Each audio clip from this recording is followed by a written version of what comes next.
We hear you? I think so. All right, good. So it's 11 a.m. there. It is 11:01. 11:01. Okay, good. Oh, so we're right idiot. on time. Yeah, idiot. Moron. Yeah. Mary's out there doing stand-up. She'll be in L.A. next week, so she'll be in another studio up the coast next week. Yeah. Very exciting. Dude, it's awesome. Yeah. It's like it's 62 and sunny. Does it sound weird? A little No, it's bit. fine. I mean, you sound a little weird. It's odd. It's fine. Okay. But it's a different mic and different processing. Yeah, it's the, so you're it's the going best to sound that a we're little going to... different. Yeah, that's right. It doesn't we're sound here. bad. It just you're using a different setup, so it's going to sound a little different. Yep, just Felt fine. like half speed. Half speed. We Yeah, are... like drunk. Oh, no, I don't hear... When we were testing, Mary and I were testing this line about an hour ago, and there was a time there where it sounded like maybe there was some... You were slowing down, but I just figured it was... I figured maybe you were, I don't know, just really tired. Just Cali. Yeah, man. Poundcake's back behind the glass. He's right over there, too. Boy, this has been a week of different sounding microphones here on the show. But it's fine. I'm used to it now because we've been doing it for a week. Well, yeah, but I gotta sit in here and do this, so I can't hyper focus on that. Yes, but whatever, right? I don't even think that it registers with the audience, so who cares, right? As long as my tone is where it should be, the microphones will Working on it. will take care of themselves. The what? A meme for you?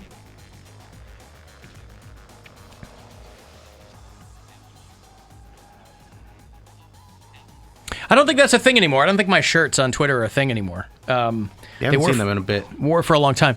Yeah, no, feel free. Do with me what you will. If you'd like to join us, please do. We'd love to have you. 216-578-1007. 800-348-1007. You can send me a text, 35192 to do that. There is a little bit of a echoey thing in the background. There is something, yeah. That's okay. It's very faint, though. It'll be fun, though, because I have a live show. I'm not going to announce it yet because we're crossing the T's and dotting the I's. But we will be doing a live show very, very soon. And maybe there'll be some echo involved in that. That's the only hint that I'll give for that. There might be some echo involved. Can I do a guess hint? Sure. Hey, now.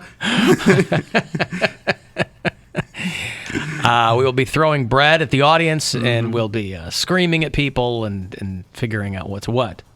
But, we talk all the time about, and I don't know why I couldn't sleep last night, and so I'm just lying there awash in my own thoughts. And for whatever reason, it just flashed across my mind like something from the past. We talk about pizza chains here on the show, both local and regional or whatever. Did you guys ever have Rocky Rococo pizza? No, Does never anybody even heard remember of that. Rocky Rococo? Sounds like a knockoff ice cream flavor. Yeah, like in, I'll have 2 scoops of Rocky Rococo, please, and an extra Jimmy's. No, I think it was based in Wisconsin, and growing up in northern Illinois, you got a lot of Wisconsin stuff. And but that was another chain where there were a whole bunch of them nationwide for a long time, and I think they just went away. But for whatever reason, I woke bolt upright last night out of a series of awful dreams. And I go, I wonder if Ohio ever had Rocky Rococo pizza. I can't remember. And now I've gotten an unequivocal answer. No. There was no such thing as Rocky Rococo pizza here in the state of Ohio. Did you Google it, or are you just taking our word for it? Because it could have been a thing. I just don't know. I don't know if it was a thing. It is not currently. Okay. But again, a lot of these chains, I'm old, so we're talking chains from the 80s, late 70s. A lot of those went away. Did you guys have Godfather's Pizza? Yes. Okay.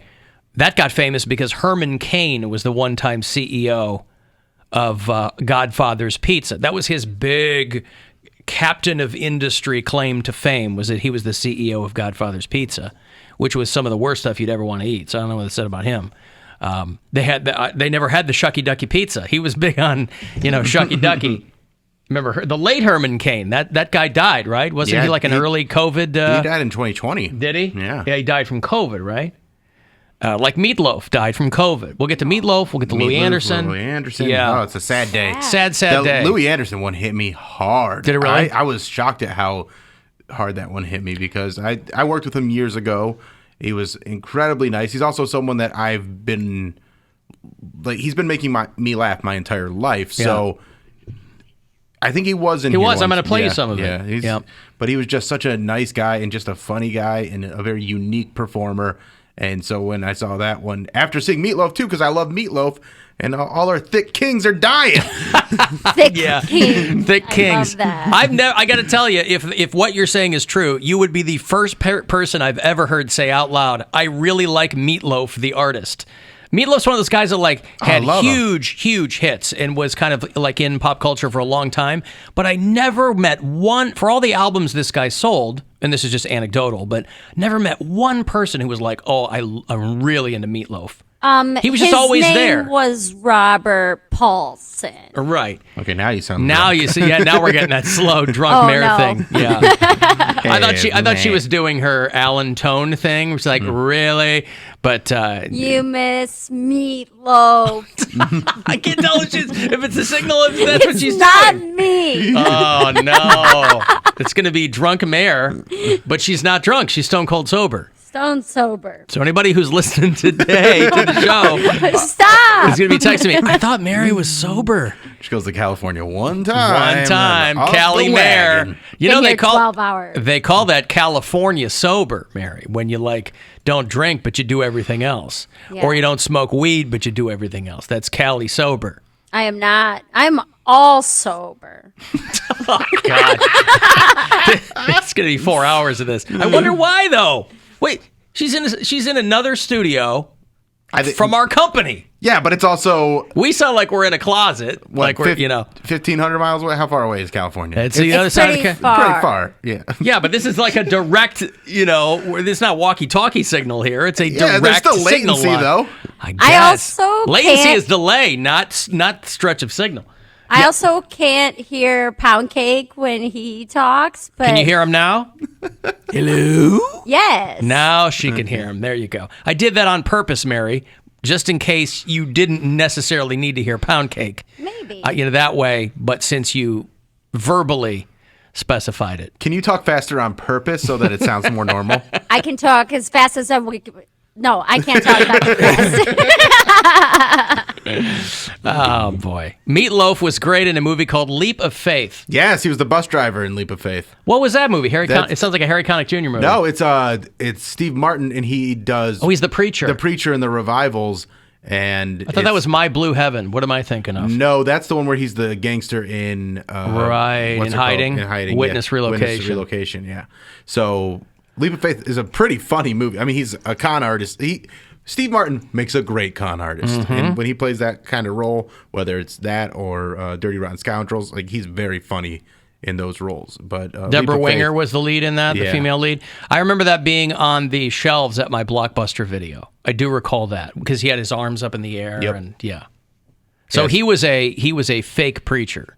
No, he was a real preacher doing, but I mean, that's what preachers kind of are. Yeah, that's what I'm saying. like the town-to-town revival type of preachers where you're going in, you're trying to bring everybody together, make as much money as you can. Oh, okay. And then... So he's like a bogus faith healer. Yes, but then it gets real because somebody actually comes in and is like, I think you can heal me. I can't remember exactly how it goes, but there's basically he actually has to delve into himself and be like, okay, do I actually have faith? Do I actually have any sort of connection to this all? He has to come to terms with his own shortcomings, as it were. Yeah. I just remember the trailer for Leap of Faith because we would get these things every month at Blockbuster that would run on all of the TV monitors. It was one single VHS cassette. And it's cliche if you talk to anyone who's ever worked in a video store because you run that one tape all the time for that 1 month. So by day 4, you have the whole thing memorized. You could say it by rote, and the Leap of Faith trailer was in there. But they find themselves stuck in Kansas, not knowing what to do. And Steve Martin, you're talking early 90s. Yeah. Steve Martin was just cranking out these movies. Still. He was going out, I felt like 2 movies a year around that. Probably. And then, Meatloaf had a great acting career. He had a very good music career. I'm a big fan of Meatloaf. He shared his name with a lovely actress named Meatloaf Jovovich. She's in all those Resident Evil movies, Bada Boom in The Fifth Element. Yeah. And so I'm sure that she probably feels that loss a little bit more deeply than the rest of us. Okay, listen, let me take a break here. If you want to get a text in for anything, 35192 to do that. Next chance for you to grab $1,000 is coming up at 2:30. So listen for that keyword to go fund yourself. Monsters tickets for you later on. Last pair this week for you to get to that Tears for Fears show out at Blossom with Garbage. And 35192 to text for anything else. We'll be back.